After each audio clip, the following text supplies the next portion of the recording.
1912 সালে নির্মিত হয় নড়াইল চিফ জুডিশিয়াল ম্যাজিস্ট্রেট আদালতের ভবন।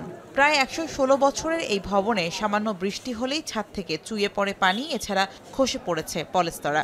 অথচ জরাজীর্ণ এই ভবনেই চলছে লোহাগড়া ও নড়াগাতি থানার প্রায় 5 লাখ মানুষের বিচার কার্যক্রম। জেলা জজ কোর্টের মূল ভবনে প্রয়োজনীয় এজলাস না থাকায় জেলা প্রশাসকের পরিত্যক্ত ভবনে 2 এজলাসে প্রতিদিন ভিড় করছেন শত শত বিচার প্রার্থী।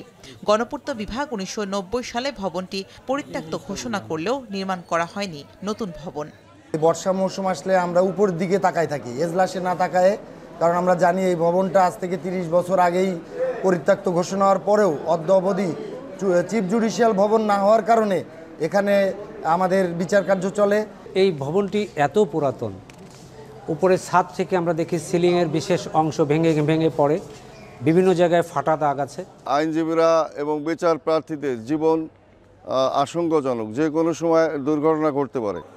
2 তলা বিশিষ্ট এই ভবনে সিনিয়র জুডিশিয়াল 1 ও 2, আমলি আদালত, লোহাগড়া ও নড়াগাতি থানার কার্যক্রম পরিচালনা করা হয়। এছাড়াও ভবনটিতে রয়েছে জুডিশিয়াল ম্যাজিস্ট্রেটের খাস কামরা, অতিরিক্ত ও সহকারী পিপিদের চেম্বার, লাইব্রেরি ও রেকর্ড রুম।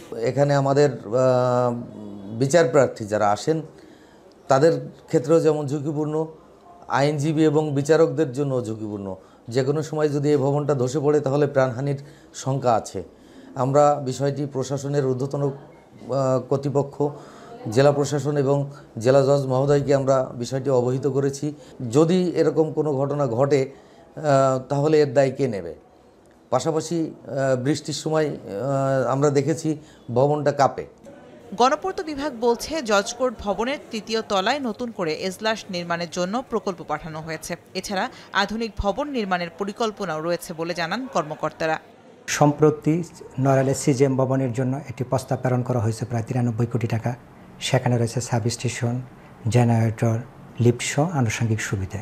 ভবনটির কাজ বাস্তবায়ন হলে এলাকার জুডিশিয়াল ম্যাজিস্ট্রেটদের কার্যক্রমে গতিশীলতা আসবে এবং যারা বেচারাকে সেবার জন্য আসবে তাদের জন্য সহজ হবে বলে আমি মনে করি।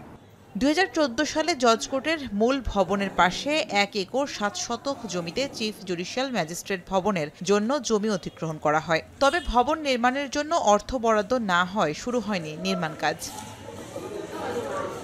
এখন নড়াইল।